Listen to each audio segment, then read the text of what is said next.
I forgot to push the record button. This is so weird. No!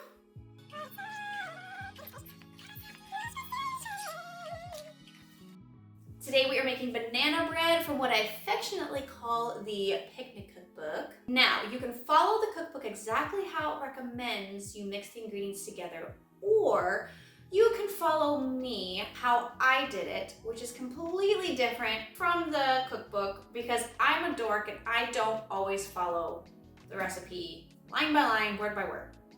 I'm a rebel. Okay, moving on. So if you want to follow me and my ways for this recipe, you're gonna cream together 3 ripe bananas first.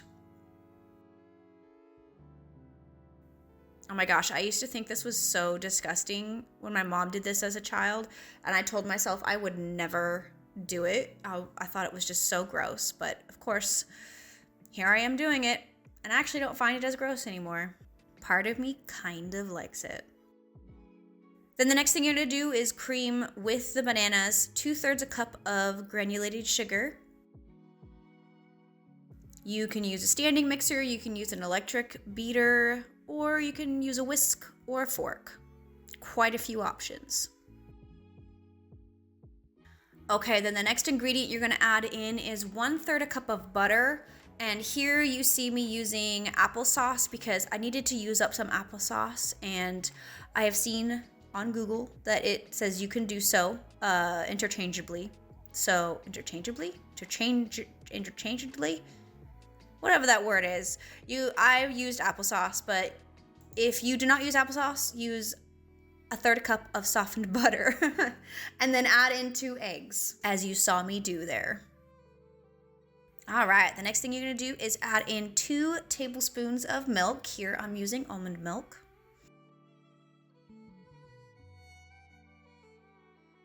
Then add in 1 1/4 teaspoons of baking powder, a 1/2 teaspoon of baking soda,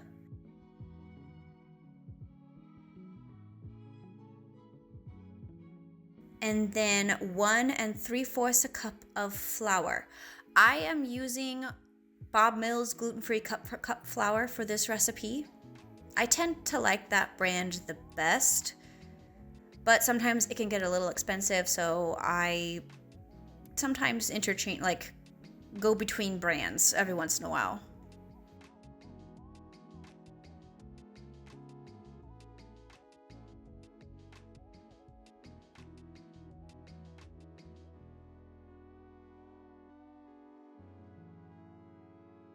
Oh, and I added in some vanilla because I love vanilla.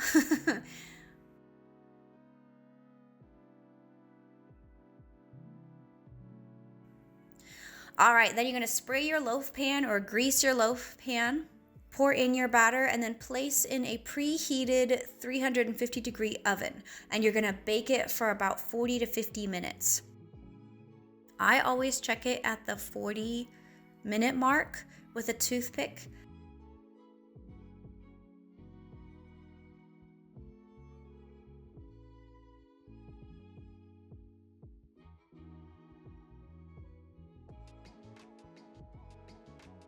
And I believe I went it to 45 minutes.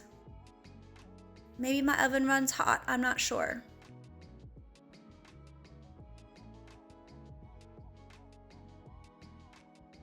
In it goes. And I was completely impressed with how simple this recipe was, and the texture of this, and the fact that it cooked in the center. I'm very impressed with the cooking in the center. That is sometimes hard for me to accomplish. I filmed this over a month ago and actually forgot about this particular recipe. And I made another banana loaf with a different recipe. And oh my goodness, the current bread that I made was mushy in the middle. It sunk, and the center, I really couldn't eat it. Now, we could go into theories as to why that was, but comparing the most recent recipe loaf that I made and this Better Homes and Garden recipe, I really, really enjoyed this one. It rose in the middle, it cooked all the way through. As you see, it has really good texture. And I think I just need to make this my go-to banana recipe. I'm also someone who loves the ends or the little bums of quick breads.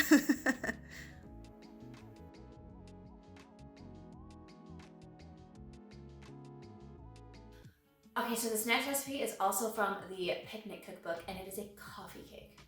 I love me a coffee cake in the morning with a hot cup of tea. This recipe, it's a weird one, okay? It's a weird one. And its turnout, I'll let future me give the official review. I actually followed the directions this time. Yay, me. So what you see is how you're supposed to do it. First, you're going to measure in 2 cups of blueberries. I did frozen ones, so I sprinkled some flour over them to help with the moisture a little bit. If using fresh, I don't believe you need to do this step. So I just kind of gave it a little stir and then set it aside.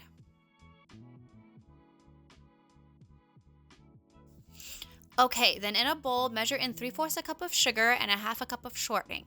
I'm using coconut oil, and it didn't taste like coconut in this recipe, and I believe the blueberries help mask the coconut smell. I tell myself to use coconut oil sometimes because it's healthy fat and because I need to have backups, because I inevitably don't have something in my pantry. And spoiler alert, I don't pre-measure before I film. It's chaotic and dangerous that way, and I like it that way. Next, add in 1 egg. Woohoo! Give it a good mix.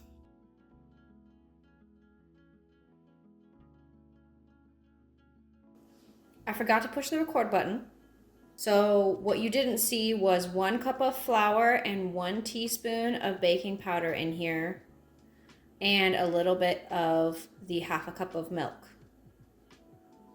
Confused? Cool. Okay, so if you were confused, in total, you will measure in 2 cups of flour into your bowl along with 2.5 teaspoons of baking powder. Then it says to measure out 1/2 cup of milk and add both the flour and the milk alternatively. Beat until smooth after each addition.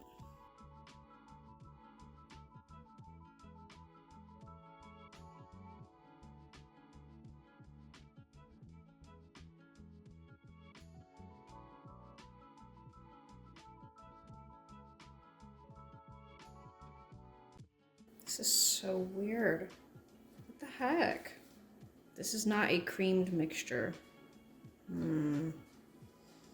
This is so weird.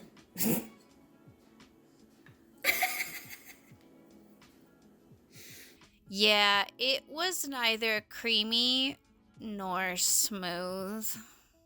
There may be a couple reasons why the batter was really thick.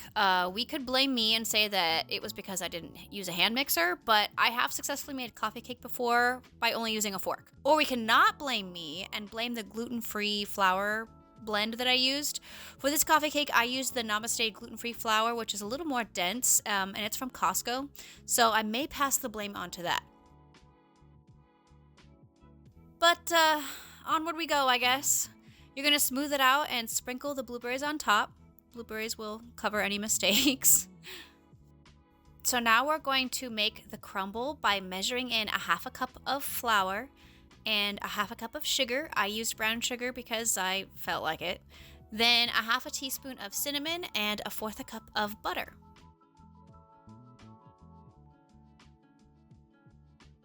You're going to mix this with a pastry blender in a bigger bowl, don't mind me, until it is crumbly, and then you're going to pour it over the top of your coffee cake.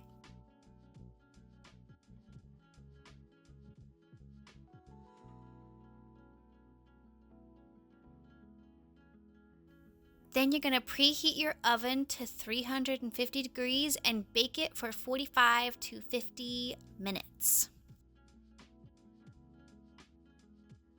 It smelled delicious. It looks delicious. Now, does it taste delicious? Well, I will say this was a weird recipe. It lacked salt, and I've never been one to identify a recipe by saying, oh, this recipe lacked this, or this recipe lacked that. But I could definitely tell that this recipe needed some salt. Now, why it was weird. And this could be because of my flour, but when it was cold, it was soft. It wasn't hard to eat, and it almost resembled a shortbread cookie texture.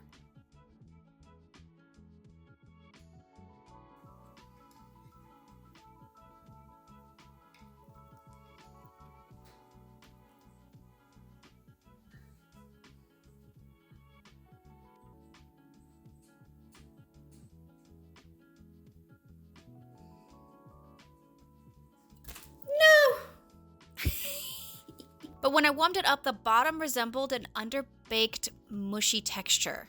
But not here. Here it acted like a coffee cake. It was warm and had good texture. But when I heated it up the next morning, it was mushy on the bottom.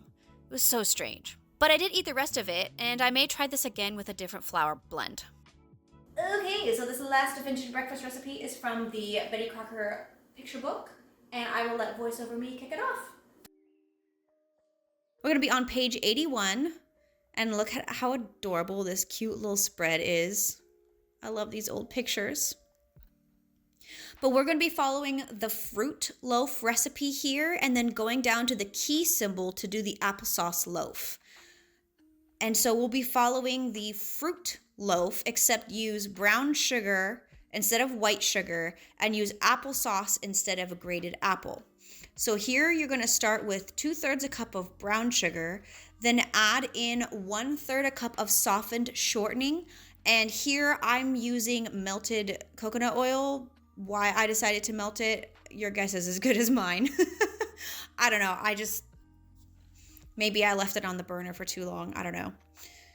But it's all soft, and I mixed it just a little bit, and then you're going to add in 2 eggs. Now, I was so confused on whether to do the milk or not. It said to omit sour milk. So did that mean just do regular milk? My mom confirmed to not put the milk in at all after I'd already done so, but it turned out fine. So yay, I didn't ruin it. So officially, if you're making this applesauce loaf, you are not supposed to put in any kind of milk. Next, you're going to add in 1 cup of applesauce. Don't judge my floured measuring cup here. In hindsight, this kind of makes sense not to put in the milk because we already have liquid from the applesauce. That's my theory. I gave it a little mixed it all together. And then I'm going to stir in 2 cups of sifted flour.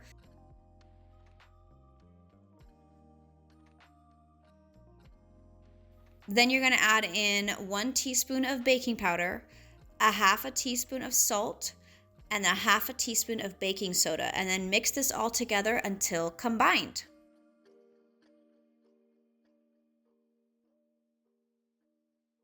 Then you can add in a 1/2 cup of chopped nuts, but I'm not a nut person, so I didn't do that. Oh, and then you saw me sneaking in some extra or vanilla extract. The directions also said to let the batter rest for 20 minutes. Didn't do that. Why? Because me and directions, I didn't read it. So spray your pan. It says a 9x5 pan, which I believe this is. I had just gotten these new Pyrex or Fire King pans, so I wanted to show them off. You could use a 9x9 or an 8x8, I would assume. That's my unprofessional opinion on that. And then bake in a preheated oven at 350 degrees for 50 to 60 minutes. And again, I checked it at 45 minutes, and I believe I went to the 55-minute mark until my toothpick came out clean. It had good texture. It rose well in the center and didn't sink, which is always a win for me. Using coconut oil, though, wasn't the best idea. It kind of overpowered the smell of the loaf, but surprisingly, it didn't overpower the taste. I couldn't really taste a coconut taste. I couldn't really taste any apple, like that apple flavor. I wonder if adding in some cinnamon maybe would have helped. I don't know. This didn't really have a wow factor to it. It was just okay. We ate it all, but I kept expecting there to be a flavor or more flavor, and there just wasn't. I really enjoyed the banana bread recipe. I highly recommend it. The blueberry buckle coffee cake would probably rank second. It was okay. I may try and make it again because I want to see if it was the flour, the brand of flour that I used.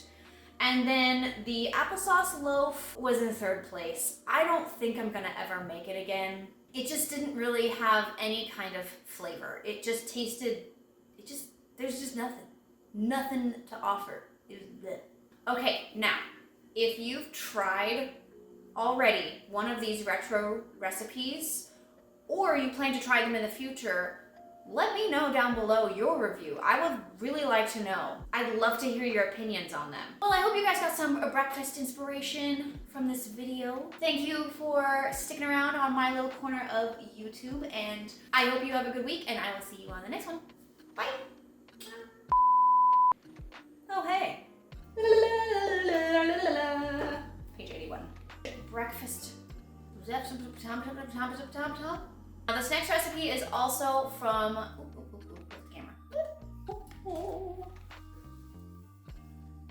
Hey, you're a little bit closer now.